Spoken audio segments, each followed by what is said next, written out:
वर्तमान समय के शासन में हम सभी विराजते और उनकी यह पावन पीयूष देशना हम सभी के लिए परम उपकारी। अनादिकाल से हमारी आत्मा जो जन्म, जरा और मृत्यु रूपी रोग लगे, उन रोगों का उपशमन करने वाली कोई परम औषधि है तो वह एकमात्र यह जिनवाणी। भव्यात्माओं, आज इस खोटे पंचम काल में हर कोई प्रभु, गुरु आदि आदि को नमस्कार तो करता है, पर नमस्कार करने के पहले विनीत भाई चमत्कार को खोजता है। और इस खोटे काल के खोटे अभिप्राय से जब जब और जहाँ जहाँ उसे चमत्कार मिलता है, वहाँ वो सबसे पहले नमस्कार करता है। और पता चला कि यहाँ कोई चमत्कार नहीं है, उस भगवान को, उस गुरु को और उस जिनवाणी को भी व्यक्ति नहीं मानता। पता नहीं वर्तमान के जीवों की इस काले काल के साथ साथ उनकी बुद्धि, उनका अभिप्राय, उनकी सोच भी काली हो गई। हमारे जैन दर्शन में कहीं भी पप्पू भाई चमत्कार को नमस्कार नहीं है। किसी आगम ग्रंथ में आपको नहीं मिलेगा कि ऐसा चमत्कार दिख जाए तो आप नमस्कार करो और चमत्कार नहीं है तो नमस्कार मत करो। कहीं भी उस चमत्कार की बातें आचार्य भगवंतों ने कही नहीं है। अगर कहीं आचार्य भगवंत चमत्कार कहते हैं और वो भी पंचम काल में चमत्कार कहते हैं, तो इस खोटे पंचम काल में जहां प्रत्येक जीव भोगों के नाली में रचा है, अन्न खाने में, अन्न खाते खाते खाते उस अन्न का कीड़ा बन चुका है, ऐसे इस खोटे काल में चमत्कार तो है, पर कोई जादू टोने वाला चमत्कार नहीं कहा। बहुत अच्छी बात अपने उस श्लोक में आचार्य भगवान कहते हैं, कलौ काले चले चित्ते देह चान्नादि कीटके एतत् चित चमत्कारा जिन रूप धरा नरा। अगर कोई इस ब्रह्मांड में, इस पंचम काल में, इस खोटे काल में चमत्कार है, तो जिनेंद्र भगवान की तीर्थंकर की मुद्रा को धारण करने वाला वह इंसान है जिन्हें आप निर्ग्रंथ दिगंबर गुरु कहते हो। यही सबसे बड़ा चमत्कार। और कहाँ मोदी भाई तुम खोज रहे हो कि ये चमत्कार हो जाए, ये प्रकट हो जाए, ये पसीना, ये सब व्यर्थ की बातें हैं। ये सब मात्र सुमन शास्त्री जैसे पंडितों ने बनाए हुए अतिशय और चमत्कार है, मात्र अपनी जेब और अपने गुल्लक भरने के लिए। आपकी नहीं कह रहा हूँ, आप जैसों की कह रहा हूँ। मैंने पहले ही कहा जैसा। सोचना, विचार करना, वास्तव में चमत्कार और अतिशय है क्या और हम किसे मान के बैठे। ये पुद्गल द्रव्यों का परिणमन मां चमत्कार नहीं है। ये तो रसायन की, उस केमिस्ट्री की, फिजिक्स की तुम्हारे उस प्रयोगशाला में भी सिद्ध करके दिखाया जा सकता है कि ये चमत्कार, ये अतिशय नहीं। इस खोटे पंचम काल में अगर नन्हे पंडित जी कोई अतिशय है, कोई चमत्कार है, तो ये जिन रूप धारण करने वाले निर्ग्रंथ गुरु ही इस पंचम काल का सबसे बड़ा चमत्कार। कितने ही तुम ब्रह्मांड के, विश्व के 7 अतिशय और वे 8 सब कुछ कह देना, वे तो सब पौद्गलिक है। पर तुम्हारे विज्ञान को, तुम्हारे फिजिक्स, केमिस्ट्री, बायो, सबको अगर कोई चैलेंज करने वाला है तो ये दिगंबर मुनि और उनकी चर्या है। जब तुम्हारा विज्ञान कहता है कि एक समय में भोजन करो और फिर कुछ घंटे बाद, कुछ समय बाद पानी पी लेना, नहीं तो अस्वस्थ रहोगे, और ये तो जीवन भर में एक ही बार पानी और एक ही बार आहार करते हैं, फिर भी सबसे अधिक स्वस्थ दिखते हैं। ये कितना बड़ा चैलेंज है, ये कितना बड़ा चमत्कार है। पुद्गल का चमत्कार और पुद्गल के वे 7 अतिशय अजूबे, क्या अजूबे हैं। क्या पुद्गल के अजूबों में तुम उलझे पड़े हो? पागलों जैसे लोग उसे देखने जाते हो, अरे कितना बड़ा अजूबा। पुद्गल का अजूबा क्या अजूबा? अरे अजूबा ही देखना है, अजूबा ही देखना है तो इस ब्रह्मांड के सबसे बड़े अजूबे को, दिगंबर योगी को देख लो, जो ब्रह्मांड में सबसे बड़ा अजूबा और सबसे बड़ा वह चमत्कार है। मैं कह रहा हूं इसलिए मत मानना प्रमोद भाई, पूर्वाचार्यों ने स्पष्ट लिखा है, कलौ काले चले चिते। इस खोटे काले काल में, काल तो काला फिर भी समझ में आ जाता, पर काल के साथ जीवों का अभिप्राय भी काला है। चित्त पल में कहाँ पहुंच जाता है।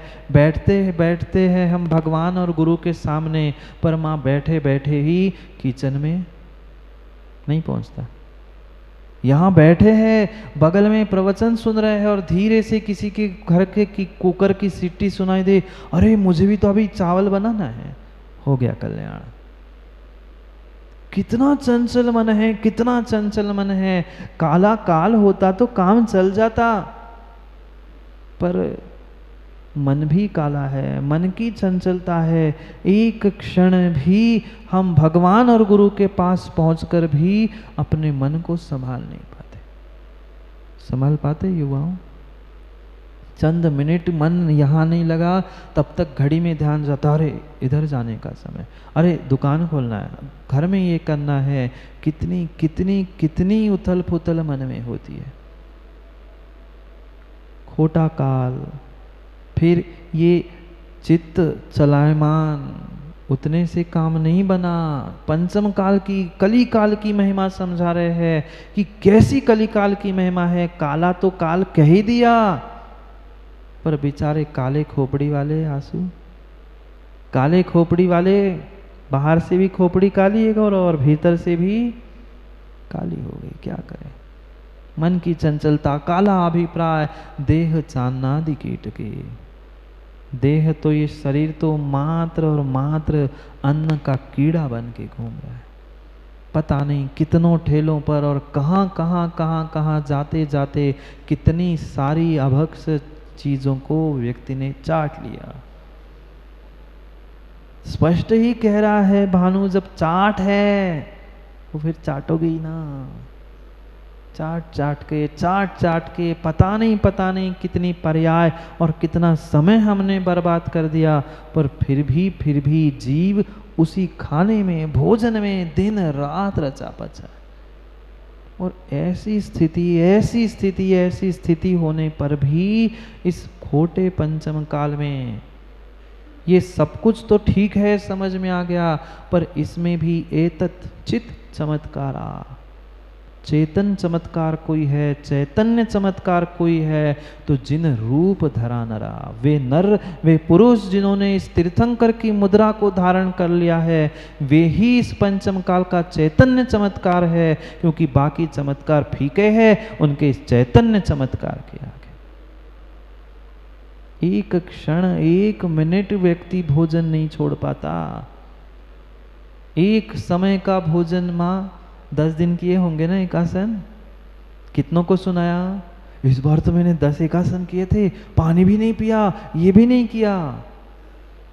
10 दिन एकासन करते हैं, 2-4 उपवास करते हैं, तो हम 10 जगह पे प्रशंसा लूटना चाहते हैं, लोग प्रशंसा करें, मैंने एकासन किए, मैंने उपवास किया, मैंने ये किया।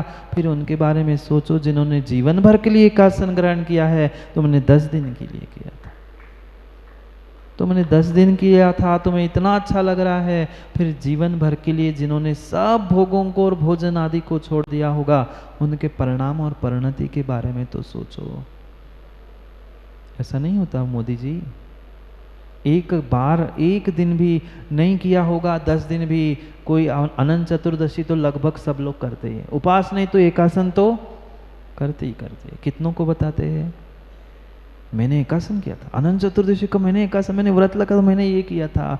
हम कितनी प्रशंसा लूटना चाहते ये कितना सा काम करके, और फिर उन जीवों के परिणामों के बारे में सोचो। क्या वो चमत्कार से कम है? क्या वह चमत्कार से कम है? कोई आसमान से पप्पू भाई, ये निर्ग्रंथ मुनिराज नहीं टपके नहीं टपके।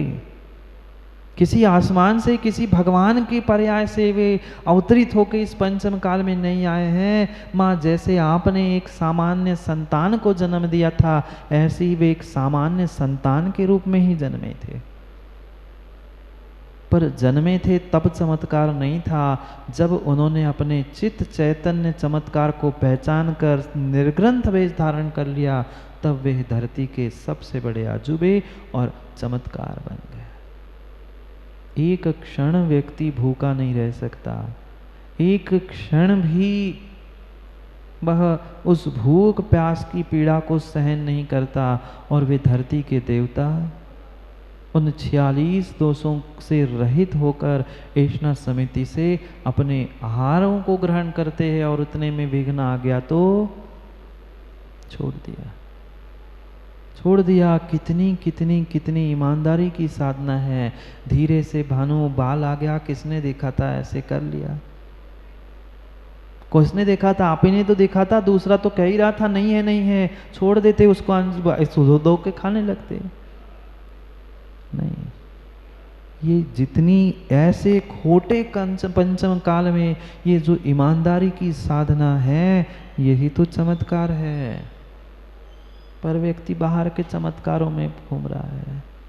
ये धर्मेंद्र सोचता है जहाँ झाड़ा फूकी हो, जहाँ कोई चमत्कार, कोई जादू टोना करने वाला हो, वहाँ मैं सबसे पहले पहुँचूँ। भाई, ये चमत्कार नहीं है, इससे तेरा कल्याण होने वाला नहीं है। क्योंकि जैन दर्शन में ये कोई बाहर के चमत्कार कहे ही नहीं है, क्योंकि पुद्गल में कोई चमत्कार होता ही नहीं है। अगर चमत्कार होता है तो इस चेतन में होता है। वह वहाँ से उठकर चेतन यहाँ आया और ऐसा चमत्कार प्रकट कर लिया कि यहाँ से वहाँ और वहाँ से सिद्धालय भी पहुँचेगा। पर ये बात समझ में आए तब ना, ये बात जब समझ में आएगी, जब समझ में आएगी जब हमारे भीतर का राग द्वेष छूटेगा, जब हमारे भीतर की कषायों को हम शांत करना सीखेंगे। माँ, अगर कषायों का तीव्र तीव्र तीव्र उद्रेक होता है तो हमें कुछ भी समझ में नहीं आता।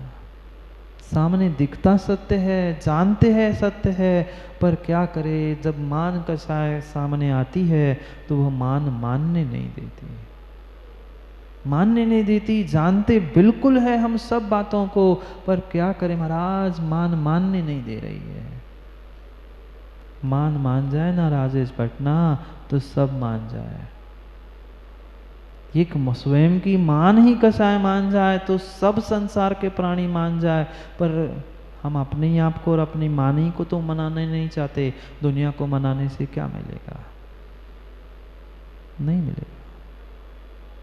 एतत् चित चमत्कारा जिन रूप धरा नरा, जो ये पुरुष ने, मनुष्य ने, जो एक सामान्य माँ के ही गर्भ से सामान्य बालक की तरह जन्मते हुए भी जिसने अपने भीतर की शक्ति को पहचान लिया, ऐसे खोटे काल में भी जो दिगंबर दीक्षा धारण कर रहा है, यही पंचम काल का सबसे बड़ा चमत्कार है। टेका कभी माथा, गौरव भाई, कभी माथा टेका उस चैतन्य चमत्कार के सामने? हम उसमें भी खोजते, हमारे भोपाल के महाराज हैं, हम उनके पास पहले जाएंगे। हमारे पहचान के जो महाराज हैं, हम वहाँ पहले जाएंगे। नहीं, अभी तुमने उस चमत्कार को पहचाना ही नहीं है, जाना ही नहीं है, और इसीलिए आज तक कल्याण प्रमोद भाई हो नहीं पा रहा है। कितनी कितनी कितनी बड़ी बात कल भी हमने समझी, वह आगम के परिप्रेक्ष्य में आचार्यों ने अगर आज्ञा नहीं दी होती तो आज हम साक्षात निर्ग्रंथ गुरु की वाणी, वह भगवान की वाणी उनके मुख से नहीं सुन पाते। क्या ये उपकार नहीं है? ऐसे खोटे पंचम काल में भी हमें ऐसे निर्ग्रंथ धरती के देवता दिगंबर साधुओं के माँ दर्शन मिल रहे हैं, आहार देने के लिए मिल रहे हैं, उनकी जिनवाणी सुनने के लिए मिल रही है। ये कितना कितना पुण्य का उदय।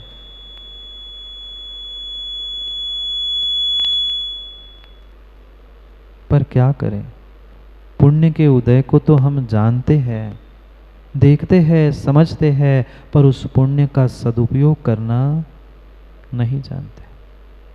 किसी के पास ये बोध नहीं है, ऐसा नहीं है। हर कोई जानता है कि ये धरती के देवता दिगंबर निर्ग्रंथ मुनिराज इस पंचम काल के बहुत बड़े चमत्कार और बहुत बड़ी शक्ति है, पर फिर भी राजेश पटना तुम्हारा मानने नहीं देता।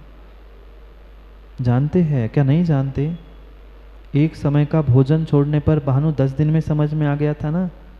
बहुत सारे लोग, बहुत सारे युवा कह रहे थे, महाराज जी अब मैंने 10 दिन देख लिया, जब इच्छा नहीं होती और कोई फिर थाली में ज़बरदस्ती लगता है तो फिर ऐसी गुस्सा आती है।